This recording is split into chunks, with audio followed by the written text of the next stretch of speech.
L'exercice 5 est destiné à essayer de vous faire comprendre cette étrange formule de la dérivée d'un produit que nous avons vu dans cette activité précédente. Donc c'est l'histoire de Dawson qui a une consommation d'essence de 9 litres d'essence par jour. Chaque litre d'essence coûte 1,2 €, 1,20 €. Bien sûr, tout ça, ça va lui coûter un coût journalier, un coût par jour, qui est la quantité d'essence Q multipliée par le prix P, donc 9 fois 1,2 qui donne 10,8 €. Supposons maintenant que le jour suivant, le prix est augmenté de 2 centimes. 2 centimes par litre le jour suivant en plus. C'est-à-dire le prix a augmenté de 0,02 €. Et supposons que le jour suivant, Dawson ait davantage roulé et qu'il ait consommé 0,1 litre de plus. Il y a donc deux augmentations, celle du prix et celle de la quantité. Et le coût total est le produit des deux. Donc le jour suivant, le coût total va être de 9,1 qui est la quantité consommée le jour suivant, 0,1 litre de plus que le jour précédent, fois 1,22, le prix du jour suivant, qui est 0,02 € de plus que le jour précédent. Et donc le jour suivant, Dawson va avoir un coût total en essence de 11,102 €. Ce qui va nous faire une augmentation 11,102 moins 10,8, qui était le coût du jour précédent. Et cette augmentation, elle est de 0,302 €.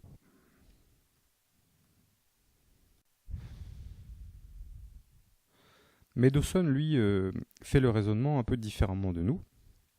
C'est-à-dire qu'il va raisonner avec les augmentations. Il ne va pas calculer directement le produit de la quantité par le prix le jour suivant. Il va dire la chose suivante, il y a eu une augmentation du prix de l'essence. Et pour chaque litre d'essence consommé, l'augmentation est de 0,02. Comme il y a 9 litres d'essence, ça va faire une augmentation de 0,18. Alors bien sûr, il n'y a pas 9 litres d'essence le jour suivant, il y en a 9,1, mais il va considérer que c'est 9 litres. Il y a une augmentation qui est liée à la quantité d'essence. Et cette augmentation, elle est de 0,1.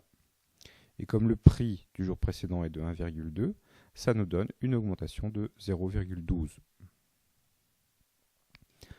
Les deux augmentations prises ensemble vont nous donner donc une augmentation totale qui est 0,02 fois 9 plus 0,1 fois 1,2, 0,18 plus 0,12, c'est-à-dire 0,3 €.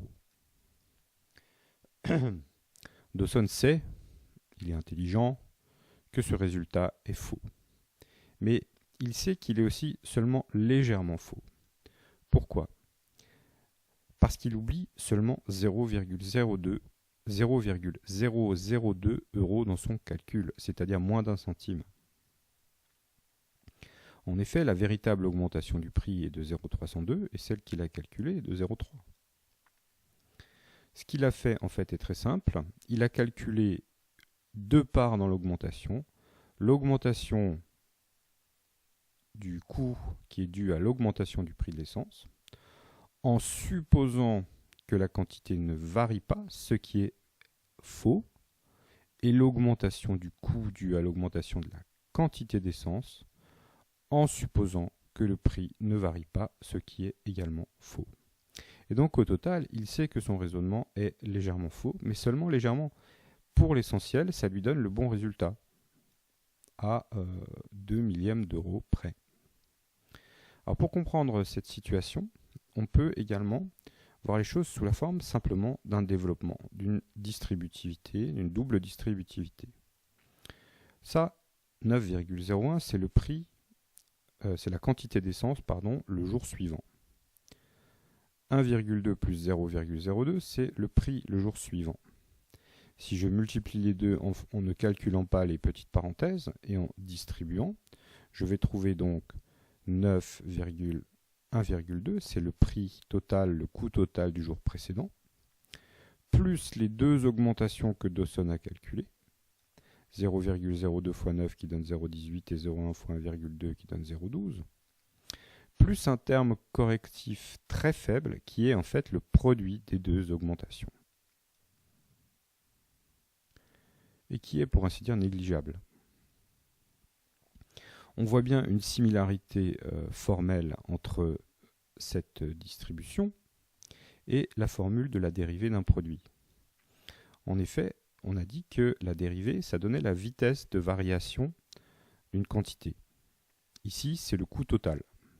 Cette vitesse de variation, elle va être la vitesse de variation du premier facteur de la quantité. Donc ici, par exemple, le 0,02 qui est la vitesse de variation du prix, multiplié par la quantité elle-même, V, plus la vitesse de variation de la quantité, V', multiplié par la quantité U, 1,2. Le terme correctif ici n'apparaît pas. Alors pourquoi est-ce que le terme correctif n'apparaît pas? C'est tout simplement parce que la dérivée donne la vitesse instantanée de variation. C'est-à-dire pas sur un jour, mais dans l'instant. Alors que la variation que Dawson a calculée, donc une variation instantanée si on veut, et la variation sur un jour, eh bien, il faut rajouter le petit terme correctif en plus. Mais de manière approximative, on peut dire que ce calcul, le calcul de Dawson, qui correspond à la vitesse instantanée, correspond approximativement à la vitesse de variation sur un jour. Bien sûr, ici, la vitesse instantanée n'a aucun sens, puisque l'essence n'augmente pas à chaque seconde et la quantité d'essence sur un jour, elle est fixée par jour, elle ne varie pas à chaque seconde.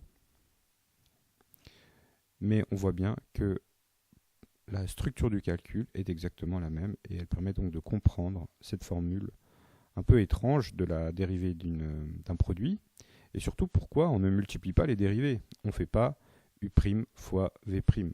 Parce qu'en fait, ce serait simplement le petit terme correctif qui est derrière et qui finalement, dans cette histoire, est négligeable.